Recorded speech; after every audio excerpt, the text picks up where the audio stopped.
Hello everyone, a very warm welcome to all of you. Today's session of current affairs. Today we are going to discuss the current affairs of economy. So today is Tuesday. I am Drishti and we are going to discuss a couple of very important topics from your exams point of view. UPSC में बहुत important हो जाते हैं.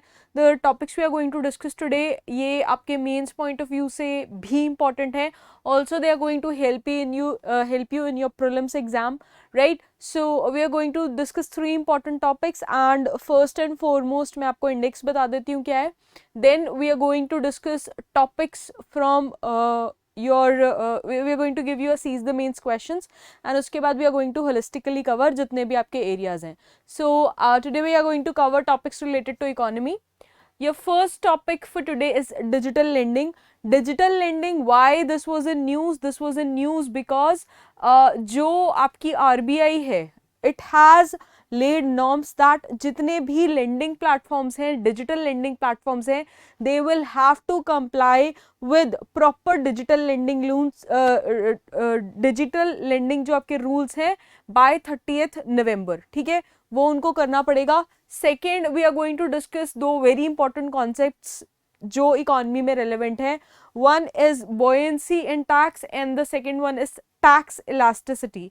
ठीक है, दोनों ये वाले टॉपिक्स कवर करेंगे. And then we are going to discuss there is a app which is released by your NPPA, national pharmaceutical price controlling agency जो है, they have released a app called pharma Sahi दाम app. इसका 2.0 version has been launched and we are going to discuss की क्या importance है. They have recently celebrated their जो silver jubilee है वो. So there are an number of important topics जो इस वाले टॉपिक से निकल के आते हैं, right. So first of all देख लेते हैं आपका सीज द मेंस का question. We are giving you this question. इसका answer you can write and post it on our website which will be evaluated by our experts and this is going to be totally free of cost. जो आपको evaluated answer है वो मिल जाएगा and then you can analyze where you are lacking in your preparation right now. ठीक है. Now your question for today is what is digital lending and examine the need of a new legislation to regulate digital lending in India. ठीक है. The answer you have to write in 150 words. Right, good afternoon Tanisha, I hope you guys have tuned in timely. Now why this topic was in news, digital lending देख लेते हैं. Digital lending was in news because RBI recently released a notification जिसमें RBI ने कहा है जितनी भी entities हैं which are engaged in credit delivery, ठीक है, credit delivery as in पैसे के लेने देने में जो engaged हैं through digital lending, they will have time till November 30th November तक का टाइम है, ठीक है. and they have to comply with lending norms for existing digital loans जो हैं. anything जितने भी loans which are done through your e-means, ठीक है, electronic means, digital means से हो रहे हैं, उनके लिए they have maximum upper capping of 30th November.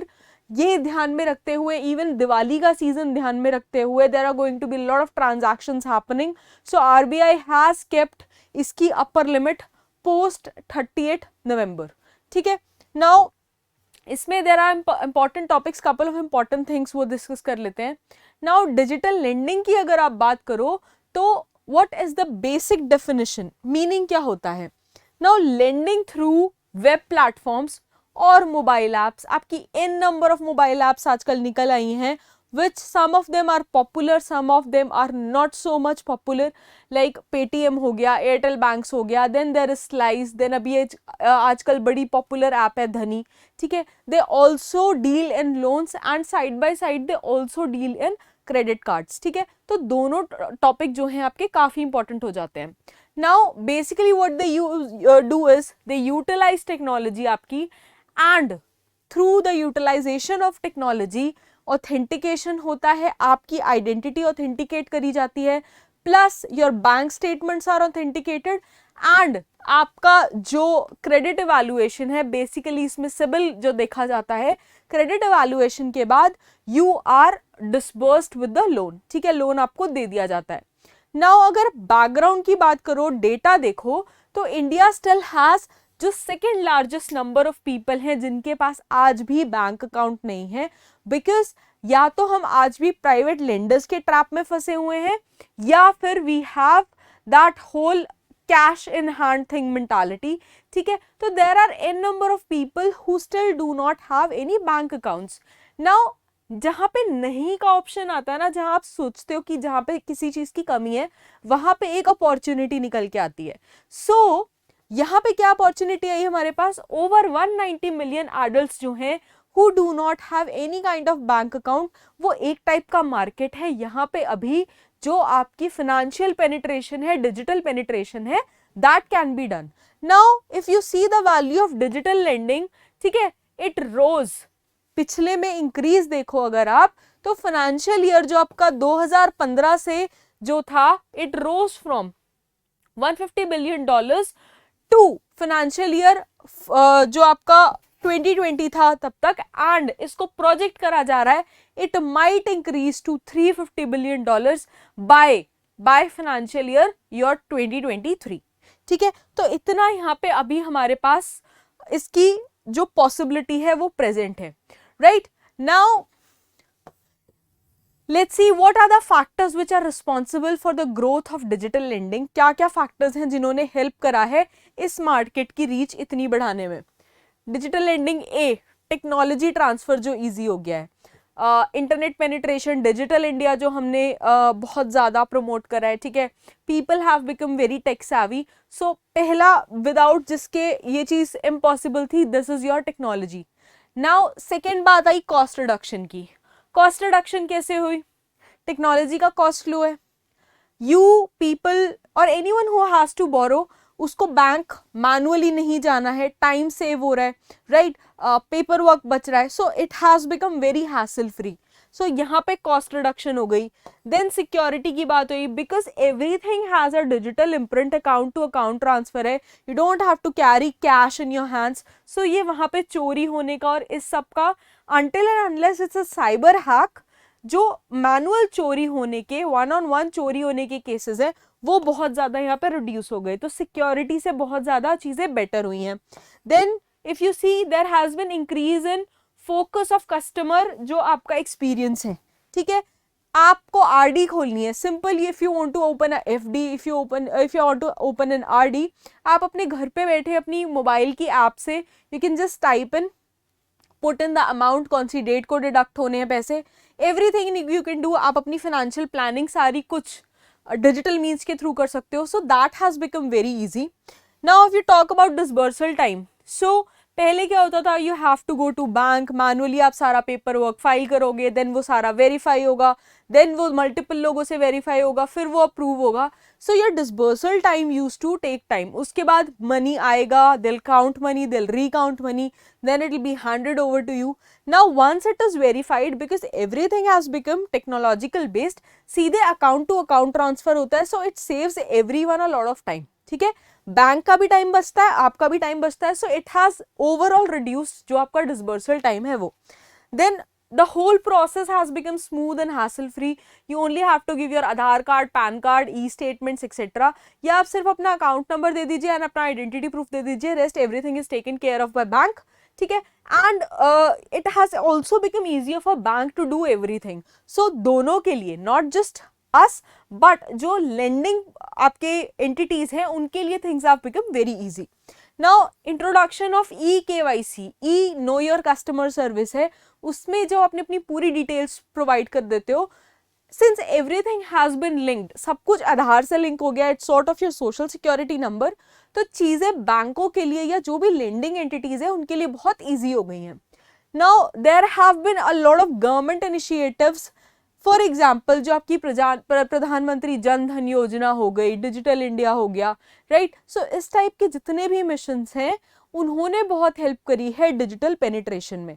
Now even if you talk about teaching people how the technology works, तो इसमें प्रधानमंत्री जो ग्रामीण कौशल विकास योजना है, where small computer units have been set up, जहाँ पे जो गांव के लोग हैं जिनको बहुत ज़्यादा टेक्नोलॉजी के बारे में पता नहीं है, वहाँ पे उनको नॉमिनल मिनिमल प्राइस पे ये एजुकेशन, ये जो भी टेक्नोलॉजी का पूरा प्रोसेस है that is available to them, वो उसको समझ सकते हैं at a very nominal price. So a lot of government initiatives जो काफ़ी टाइम से इन प्लेस थे, now they have started showing what benefits they are leading to.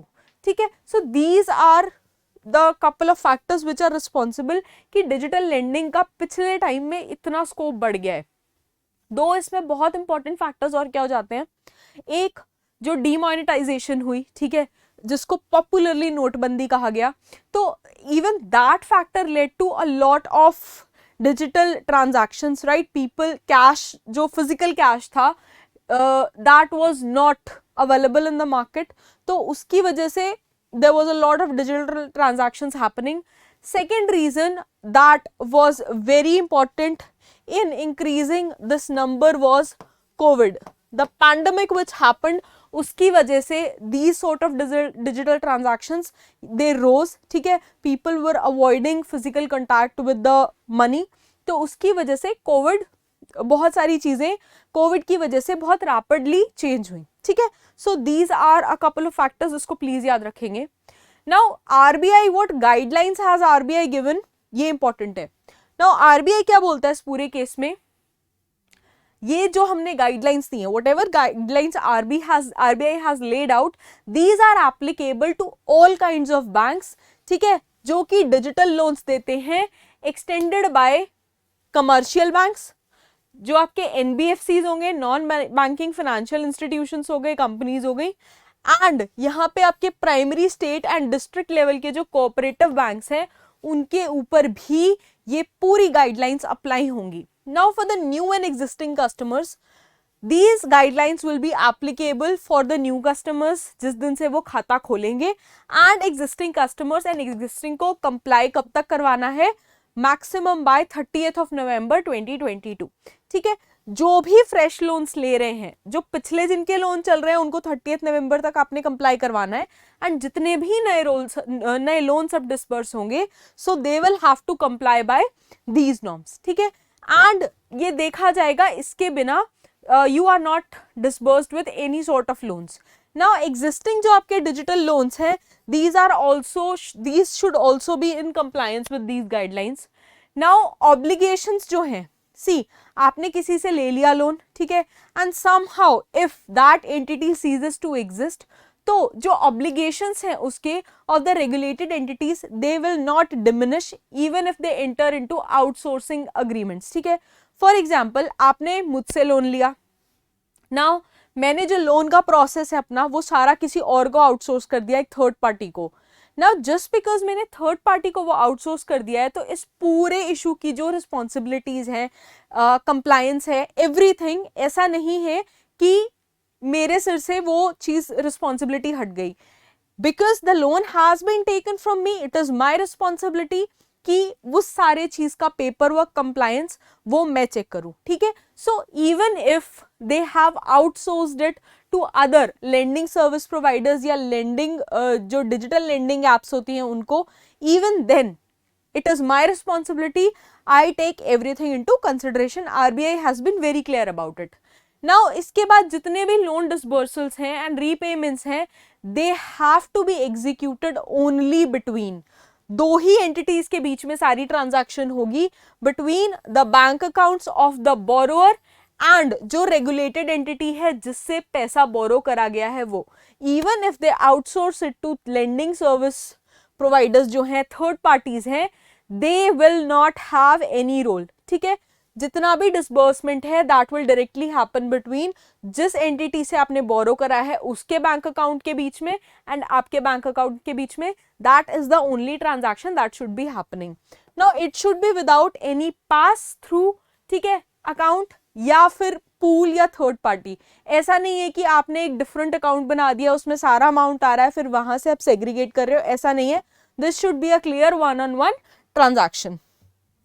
Now sorry about this.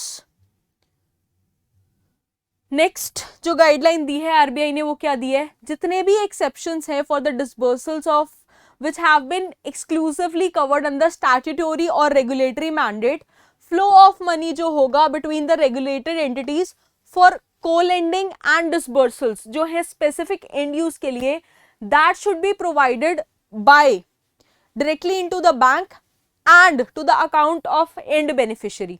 ठीक है, सो किसी भी sort की discrepancy यहाँ पे tolerate नहीं करी जाएगी. Now regulated entities जितनी हैं, they have to ensure that fees that they are required to pay to your third parties जो lending service providers हैं, that are directly made by them and are not charged by the borrower. Now they should not be charged by the borrower directly. जो penal interest है, penal interest मतलब जो आप पे penalty लग रही है, just in case if you are a defaulter, if the borrower is a defaulter, तो जो penal interest है on the borrowers, that should be based on outstanding amount of the loan. ठीक है, outstanding amount of the loan क्या है? For example, आपने 100 रुपए borrow करे, इसमें से आपने 20 रुपीज वापस कर दिए. I am taking a small amount because it's easier to understand. आपने 100 रुपए बोरो करे, 20 आपने रिटर्न कर दिए, आपका आउटस्टैंडिंग जो बचा अमाउंट वो बचा 80 रुपीज. तो आपके ऊपर जो पेनल्टी लगेगी that would not be on 100 rupees but it would be only upon 80 rupees. ठीक है, सो ये चीज जो पेनल्टी के चार्जेस है they should be very clear. Now जो रेट है of such penal charges they should be disclosed upfront. ठीक है, बिफोर आपसे लोन लिया जा रहा है, बिफोर जितनी भी केवाईसी हो रहा है, जितना भी पेपर वर्क हो रहा है, उससे पहले ये सब कुछ क्लियर होना चाहिए कस्टमर को. लेंडिंग प्रोवाइडर्स जो भी आप जिससे भी बोरो कर रहे हो, इट इज देयर रिस्पॉन्सिबिलिटी कि वो कस्टमर को ये सारी चीजें क्लियर करें. ठीक है, जो भी आपकी KFS हैं, ठीक है, की फैक्ट स्टेटमेंट जो है जिसमें ये सारे जितने भी पॉसिबिलिटीज है ये ले आउट रहेंगे. ठीक है, now this KFS will consist of एक एनुअल परसेंटेज रेट, APR जिसको बोलते हैं. ऑल्सो दे विल हैव जो आपका रिकवरी मैकेनिज्म है, details of grievance redressal officers जो हैं, just in case if you face any problem you can directly contact them and get your problems sorted. Right? Now इसके अलावा what they are going to do, they will have to ensure that जो आपका borrower है he is made aware of जितनी भी information है related to the product so that उसके mind में कोई भी गलतफहमी ना रहे. Also जो borrower है he should not be at loss and bank की तरफ से भी चीजें काफी क्लियर रहें. Because usually digital transactions में क्या होता है, people they are not in habit of reading the fine print, reading the terms and conditions, and बाद में there are n number of cyber cases that have been happening. This is one of the major reasons RBI has come up with this guidelines. Also RBI का end goal ये है कि digital transactions जो हैं वो काफी ज़्यादा increase हो, because ultimately the regulation of money becomes easier, it becomes more liquid in the economy and at last ये आपकी इकोनॉमी को बूस्ट करने में हेल्प करता है. Now they also have to inform what the borrower about जो आपका third party है, ठीक है, जो जिसके पास आपकी रिकवरी की रिस्पॉन्सिबिलिटी है. So if you are taking loan from me, it is my responsibility to tell you कि अगर आपने लोन टाइम पे नहीं करा है तो ये वाला पर्सन आके आपसे ये वाली जो कंपनी है, फर्म है, आपसे आके मेरे बिहाफ पे लोन कलेक्ट करेगी. ये चीज बोरोअर को पहले मुझे क्लियर करनी पड़ेगी. Apart from this RBI has also said that जो कूलिंग ऑफ पीरियड है that can not be less than 3 days. Cooling off period क्या होता है? कूलिंग ऑफ पीरियड वो टाइम होता है जिसमें a customer can make up their mind कि मैंने लोन ले लिया है but then after like 2-3 days मैंने अपना मन बनाया कि नहीं मुझे ये लोन नहीं चाहिए, तो मैं अपना सारा का सारा प्रिंसिपल अमाउंट रिटर्न कर दूं एंड जो APR है उसके अकॉर्डिंग जितना इंटरेस्ट बनता है मैं वो भी पे कर दूं. So that is known as cooling off period. Now RBI has said कि जो कूलिंग ऑफ पीरियड है that can not be less than 3 days. 3 days किस कंडीशन में? If the loans they have a tenure of 7 days और more. Also 1 day for loans which have tenure of less than 7 days. ठीक है, तो ये दो conditions हैं. Now cooling off period जो है is where I told you, जिसमें आप जो डिजिटल लोन है यू कैन एग्जिट इट, ठीक है, by paying your principal amount APR के साथ साथ. नाउ ये पूरा पर्पस क्या है बोरोअर्स की कंसेंट लेने का? This needs to be disclosed at each stage. ताकि जो बोरोअर की कंसेंट है वो आपको रहे, बोरोअर इन्फॉर्म्ड डिसीजन ले, and you have the consent to penalize them if possible, if needed. Now exception यहाँ पे कहाँ पे आएगा? एक्सेप्शन सिर्फ उस केस में आएगा where such sharing is needed according to जितनी भी स्टैट्यूटोरी या रेगुलेटरी रिक्वायरमेंट्स हैं आपकी उनकी। Now what are the benefits of digital lending? There is improved process, transparency आएगी, शॉर्टर टर्न अराउंड है, डिसीजन मेकिंग इज क्विक, ठीक है, the whole process is hassle free, minimize कर देता है जितना आपका पेपर वर्क है, इनकम्प्लीट फाइल है, because until and unless see आपने फॉर्म्स भरे होंगे, इवन एग्जाम के फॉर्म्स भरे होंगे तो स्टार मार्क्ड होता है, जब तक आप वो पूरी डिटेल फिल नहीं करोगे आपका जो वेब पेज है वो आगे बढ़ता ही नहीं है, ठीक है। So you have to make it sure कि सारी डिटेल्स फिल्ड हो, and maximum number of details वहां से गवर्नमेंट वेरीफाइड होती है, so that is where your talent comes in, ठीक है। वो पूरा जो डिजिटल लेंडिंग का पूरा प्रोसेस है वो वहां से बहुत ज्यादा फुल प्रूफ हो जाता है। नाउ डिले नहीं रहेगा आपकी एप्लीकेशन में, बेटर कम्युनिकेशन रहेगा, बिकॉज जितनी भी टर्म्स एंड कंडीशंस है पहले ही क्लियर है। मैनुअल फाइलिंग में बहुत सारी चीजें छोड़ दी जाती है, will fill them later on, या फिर कुछ समझ में आने में दिक्कत होने की वजह से you fill them wrongly etcetera etcetera, but digital lending के केस में चीजें एक्सप्लेन करना बहुत ईजी हो जाता है।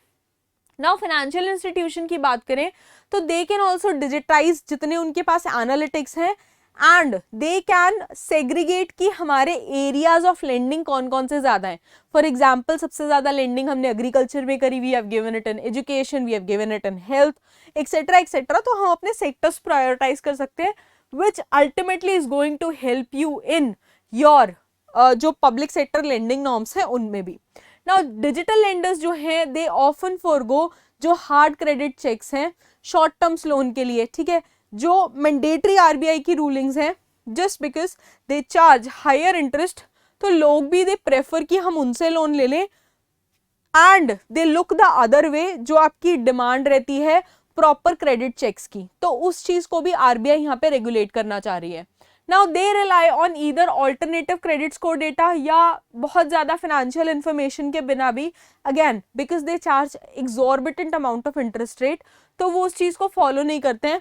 आरबीआई इज ट्राइंग कि उस पूरे प्रोसेस को भी इन कंप्लायंस लेके आया जाए। Now, if we talk about risks and challenges which are included with your this digital lending process, so absence of a proper regulatory framework का it makes it tricky. Now there is absence of preemptive safeguarding mechanism.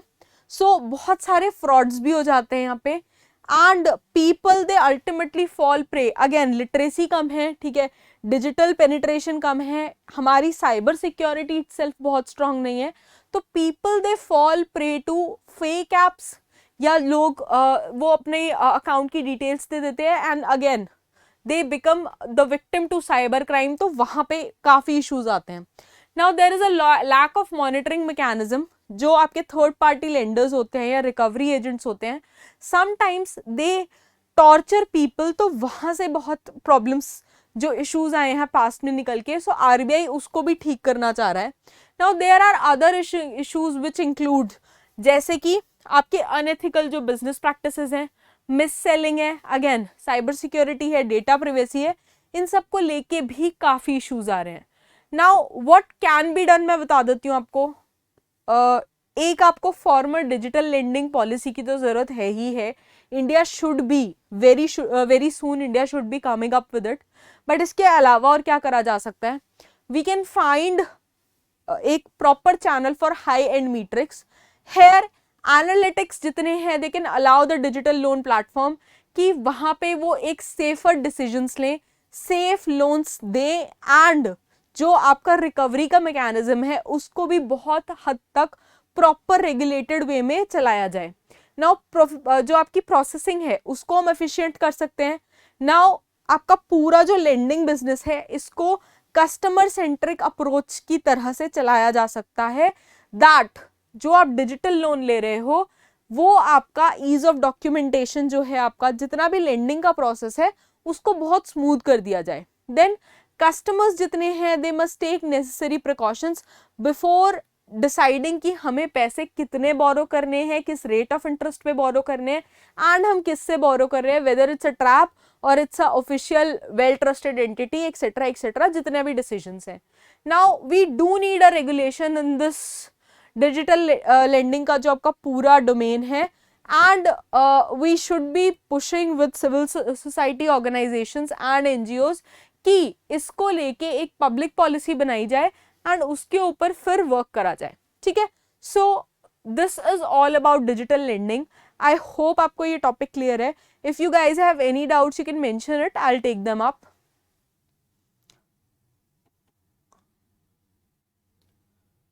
Okay, so I don't think so you guys have any doubts इस वाले topic में. Now let's switch to our next topic. Okay Shreyansh, thank you. Okay, okay Rohit, thank you. Now buoyancy की बात करते हैं, indirect tax collections. So buoyancy एक काफी interesting topic है. Again central board of direct taxes है, CBDT है, उनका भी एक रीसेंट डेटा आया था, तो उसकी वजह से दिस वाज इन न्यूज. क्यों न्यूज में है? सेंटर जो आपका टैक्स कलेक्शन होता है नॉर्मली कंट्री में, तो वो बेसिकली प्राइमरीली अगर आप ब्रॉड लेवल पे अगर आप उसको कैटेगराइज करो, so it is collected in two means, आपका डायरेक्ट टैक्स एंड आपका दूसरा हो गया इनडायरेक्ट टैक्स. ठीक है, now central board of direct taxes, इसके नाम में ही है डायरेक्ट टैक्स. ठीक है, डायरेक्ट टैक्सेस क्या कह रहा है, सेंटर का जो सेंट्रल गवर्नमेंट का डायरेक्ट टैक्स का जो कलेक्शन है दैट स्टूड टू 4.8 ट्रिलियन. ठीक है, जो कि 33% ज्यादा है, मोर देन जो रुपीस 3.6 ट्रिलियन कलेक्ट हुआ था पिछले साल सेम टाइम पे. ठीक है, सो दिस मीन्स अगर लास्ट ईयर मेरे पास मार्च में इसी टाइम पे, मार्च 2021 में अगर मेरे पास इसी टाइम पे 3.6 ट्रिलियन रुपीस थे, तो आज मेरे पास एज अ कंट्री सेंटर के पास सेम कलेक्शन मेरा 4.8 ट्रिलियन रहा है without the changes in any sort of tax slab या मेरी पॉलिसीज में चेंज करे बिना.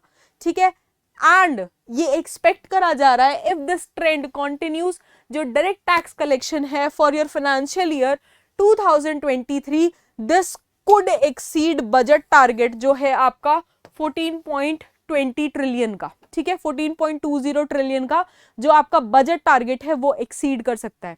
नाउ बजट टारगेट, जब भी आपका बजट आता है तो गवर्नमेंट एक स्टैंडर्ड सेट करती है कि इतना वी आर एक्सपेक्टिंग कि इतना हमें रेवेन्यू आएगा, इतना हमारा टैक्स आएगा. बट अगर ये एक्सीड कर रहा है, this is set to be a very huge achievement. See normal example लेके देखो, if you have a business, you are expecting कि मुझे पूरी सेल करूंगा तो पूरे साल का मिला के शायद मुझे ₹1,00,000 का प्रॉफिट आ जाए. अगेन छोटी फिगर इसलिए ले रही हूं ताकि आपको इजी रहे समझने में. you'll be expecting कि मुझे ₹1,00,000 का प्रॉफिट आए, बट अगर वही प्रॉफिट आपका 5 लाख का हो जाता है, तो this is actually an achievement. आपने ना अपनी पॉलिसी चेंज करी, ना आपने रेवेन्यू का अपना जो टैक्स कलेक्शन का स्लैब है वो चेंज करा, but there must have been some changes underlying, जिसकी वजह से ये लास्ट ईयर 1 लाख की जगह इस साल 5 लाख हो गया. ठीक है, सो वही इस बार सेंट्रल गवर्नमेंट के साथ हुआ है, एंड ये एक्सपेक्ट करा जा रहा है अगर ये सेम रहा तो ये नेक्स्ट ईयर शायद 10 लाख भी हो जाए. ठीक है, तो अगेन अगर ऐसा हो रहा है तो what has been done and in policies को आगे क्यों प्रमोट करा जाए ताकि इकोनॉमी में एक स्मूथनेस बनी रहे, एंड जो अल्टीमेट आउटपुट है, जो रिसेशन है, जो भी इंडिया की इकोनॉमी सफर कर रही है, उसको कहीं ना कहीं से रिलीफ मिले.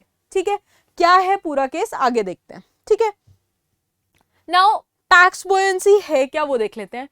टैक्स बुओयेंसी बेसिकली बोला जाता है this is a relationship between जो वेरिएशंस हैं in the government tax income and जो पोटेंशियल जीडीपी है उसमें जो चेंज आया वो. नाउ बेसिकली अगर आप देखो रिलेशनशिप ये एग्जैक्टली किसके बीच में है, this has to do with जो सेंसिटिविटी है of tax revenue along with the growth to changes in your GDP. Now simple Hindi में बता रही हूं, जो टैक्स है अगर वो आपका ग्रेटर रेवेन्यू जनरेट कर रहा है without making any changes in the rate of taxing, तब ये कहा जाता है कि टैक्स आपका बॉयेंट है। बॉयेंसी का अगर आप बेसिक फिनोमेना देखो ना, साइंस से आता है। बॉयेंट किसको बोलते हैं? पानी में आपने कोई चीज डाली एंड वो फ्लोट कर रही है, ठीक है, जो आपका वेट है आपको वो फील नहीं होगा, पानी उसका वेट ले लेता है, ठीक है। So the same thing is being applied to taxes. यहाँ पे आपने अपनी कोई पॉलिसी में चेंज नहीं करा है, बट जो आपका पूरा इकोनॉमिक वेट है वो आपके रेवेन्यू कलेक्शंस इतने अच्छे हैं कि वो ले रहा है, ठीक है। आई होप इतना क्लियर है। नाउ टैक्स बॉयेंसी देखो इन्फ्लुएंस किस किस चीज से होती है। It is influenced by several factors including, पहला क्या है, the volume of your tax base, आपके टैक्स बेस में लोग कितने आ रहे हैं, ठीक है। फॉर एग्जाम्पल मैंने टैक्स का रेट रखा है 10%, ठीक है। लास्ट ईयर 10% ही मेरा टैक्स रेट था, लेकिन उसको सिर्फ 5 लोग दे रहे थे, तो मेरे पास एक्स अमाउंट आया, लेकिन मैंने टैक्स बेस बढ़ा दिया। लास्ट ईयर 10 लोग पे कर रहे थे तो एक्स अमाउंट आया, इस साल मैंने वो बढ़ा के 100 लोग कर दिए, तो मेरा जो अमाउंट है वो वाई हो गया। तो ऑब्वियसली यू विल सी कि टैक्स बेस बढ़ गया है, ज्यादा लोगों से टैक्स कलेक्ट कर रही हूं, बट टैक्स रेट सेम है, स्टिल मेरे पास रेवेन्यू का आउटपुट तो ज्यादा हो गया ना। So volume of tax base जब आपका बढ़ जाता है, automatically you see a rise in revenue collection. Now attractiveness of tax authorities, इसमें बहुत सारे रीजंस आए आपके। जितनी भी गवर्नमेंट ने ऐसी स्कीम्स निकाली कि if you have any sort of black money, if you have any sort of parallel economy, self declaration की स्कीम्स आई, ठीक है, बहुत सारे गवर्नमेंट ने आपको रिलैक्सेशंस दी, जहां पे उनकी वजह से जो अट्रैक्टिव स्कीम्स थी, सेल्फ डिस्क्लोजर वाली स्कीम्स थी, they have paid, attractiveness of tax authorities का जो आपका आ रहा है, उनकी वजह से काफी सारा अगर आप देखो तो बेनिफिट मिला है। Then everything has been linked to your Aadhaar card and PAN card, तो गवर्नमेंट के लिए आपका डेटा कलेक्ट करना बहुत ईजी हो गया है, ठीक है। नाउ टैक्स रेट्स जो हैं, अगर आप पहले के टाइम से देखो तो अब के टाइम पे जो आपका टोटल टैक्स रेट है जीएसटी के आने के बाद, चीजें हैव थिंग्स, जितनी भी चीजें हैं, things have become really simplified, तो उसकी वजह से भी there has been a lot of benefit. Now basic अगर आप देखो, सिंपल फैक्ट क्या रहा है, इकोनॉमी आपकी अचीव करती है फास्टर ग्रोथ जब जो टैक्स ग्रोथ है गवर्नमेंट का वो ज्यादा जाता है। दिस इज एन इन्फोग्राफिक, ठीक है। नाउ अगर आप फाइनेंशियल ईयर 20 देखो, 20 ये अलग अलग क्वार्टर्स हैं, सो 2020 में 2021 का second quarter, third quarter, similarly अगर आप 2023 का देखो तो वी आर एक्सपेक्टिंग 14.20 ट्रिलियन, जो मैंने आपको बात बताई, ठीक है। आपको लेक्चर के बाद पीडीएफ मिल जाएगा, there you can see the PDF and see की इन्फोग्राफिक में एक इंक्रीजिंग ट्रेंड शो कर रहा है। नाउ सिमिलर इसका एक और टर्म आती है which we study, which is known as tax elasticity. Buoyancy समझ में आ गया। नाउ टैक्स इलास्टिसिटी क्या होता है? सिमिलर लुकिंग कॉन्सेप्ट है। यहाँ पे क्या बोलते हैं, आपका टैक्स रेवेन्यू चेंज कब हो रहा है? जब आप अपना टैक्स रेट को भी चेंज कर रहे हो।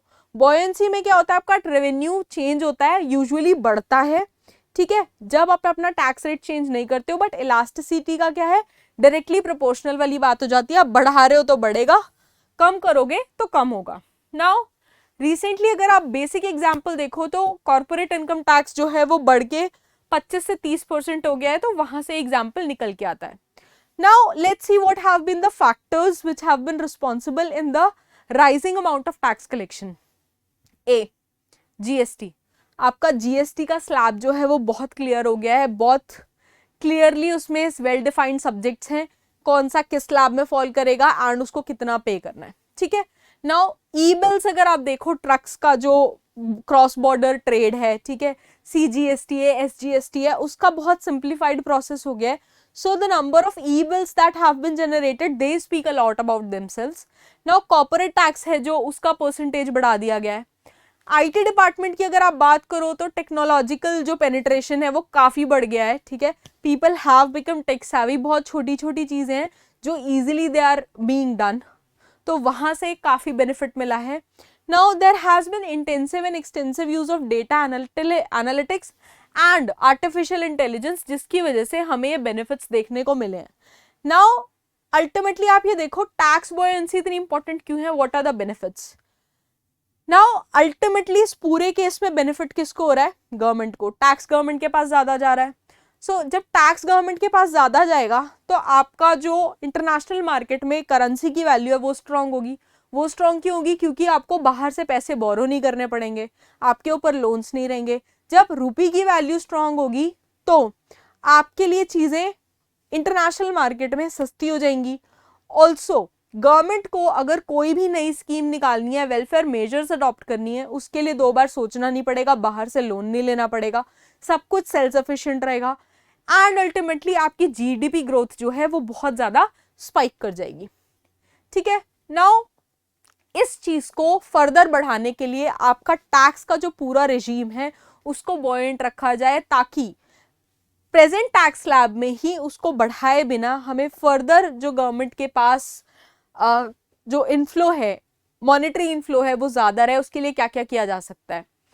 नाउ अल्टीमेटली अभी जो हो रहा है इट ऑलरेडी रिफ्लेक्ट्स कि आपकी बैलेंस शीट्स जो हैं they are in a healthy place. ठीक है, प्रॉफिटेबिलिटी बढ़ रही है, यू आर गेटिंग प्रॉफिट्स। जितने भी मेजर्स हैं, जितने भी इवेंट्स हैं जहां पे आपने पहले इन्वेस्ट करा है, जो भी पॉलिसीज आई हैं उनकी वजह से you are receiving benefits. Now centre basically ये देख रहा है कि जितना भी डायरेक्ट एंड इनडायरेक्ट कलेक्शन है उसकी वजह से आपका जो जीडीपी का टारगेट है वो बढ़े। ठीक है, and this is also very important because considering जो इंडिया के आसपास एंड इवन यूरोप में वॉर चल रहा है, उसके डिस्पाइट फ्यूल प्राइसेस में हाइक रहा है, despite everything India has shown promising results in its economy. तो ये एक बहुत बड़ी अचीवमेंट आती है इंडिया के उस पर निकल के। ठीक है, नाउ डेटा जो है वो आपका सीबीडीटी ने दिया था, central board of direct taxes ने दिया था। पॉलिटी में आपने पढ़ा होगा, एक बार जस्ट क्विक रिविजन कर लेते हैं। So it's a statutory authority, it was set up under central board of revenue act 1963 में। नाउ ऑफिशियल्स देखो आप बोर्ड के कौन कौन है। एक्स ऑफिशियो मेंबर्स में there are possibilities. Now they basically function as division of ministry and they deal with the matters which are related to collection of direct taxes, जो इसके नाम में एविडेंट है। कॉम्पोजिशन में इसके कौन कौन रहता है, central board of direct taxes जो है it consist of chairman, 6 member होते हैं इसके, chairman, then there are members आएंगे आपके income tax and revenue department से, then there are members from your legislature, then members आते हैं आपके who see and look after administration, then there are members who are the part of investigation team, then there are members who are the part of TPS and system, then you have audit and judicial members। तो ये basic structure है आपका CBDT का, right? I hope this topic is clear। अगर इस topic में कोई doubt है तो please आप comments में mention करिए, I'll clear it out।